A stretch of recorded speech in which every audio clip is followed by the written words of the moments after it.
Bonjour à tous et bienvenue dans cette nouvelle question du Pourquoi Padre.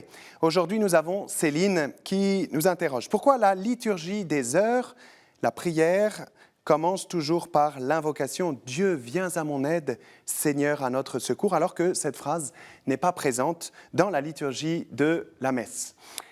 La liturgie des heures nous invite à entrer dans le chant des psaumes, à nous unir par là à l'immense prière de tout le peuple de Dieu qui monte vers le ciel depuis le roi David à qui l'on attribue l'écriture de ces psaumes.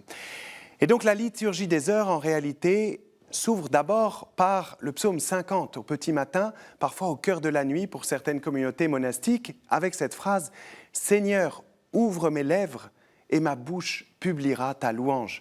Première parole du priant qui demande au Seigneur lui-même de venir ouvrir sa bouche alors que toutes les paroles qui suivront au cours de la journée soient habitées par cette présence de Dieu, par cette conscience vive de l'importance, du poids, de la beauté de toute parole. Plus largement, nous demandons au Seigneur de nous sanctifier en venant, tel qu'il le fit pour le prophète Élie, par son ange, déposer un tison brûlant sur nos lèvres pour nous purifier, pour nous rendre saints.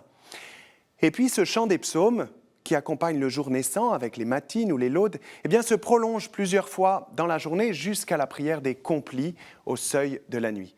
Et effectivement, comme le relève Céline, ces offices s'ouvrent par une autre invocation « Dieu, viens à mon aide, Seigneur, à notre secours », qui est l'ouverture d'un autre psaume, le psaume 69 au verset 2. « Mon Dieu, viens me délivrer, Seigneur, viens vite à mon secours ». Aussi, si le croyant se tourne avec confiance au matin vers le Seigneur pour lui demander d'ouvrir ses lèvres, autrement dit de le sanctifier, il constate humblement tout au long de la journée qu'il a impérativement besoin de l'aide du Seigneur, d'où son cri vers le ciel « Viens vite à mon secours ». Cet invitatoire de chaque office s'accompagne effectivement du signe de la croix.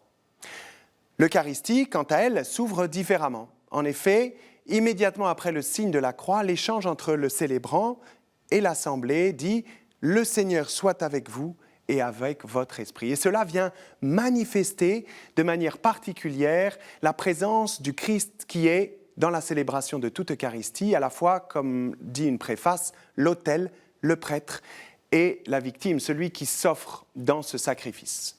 Aussi, la messe et la liturgie des heures s'ouvrent de manière différente, tout simplement parce que l'enjeu n'est pas le même.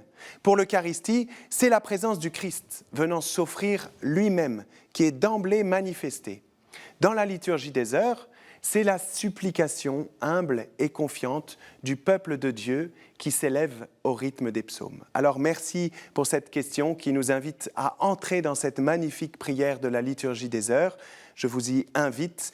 Je vous invite aussi, bien sûr, à envoyer toutes vos questions à l'adresse pourquoipadre@kto.tv.com ou par les réseaux sociaux. Et puis, vous retrouvez toutes les vidéos de Pourquoi Padre sur kto.tv.com. Je vous dis à très bientôt.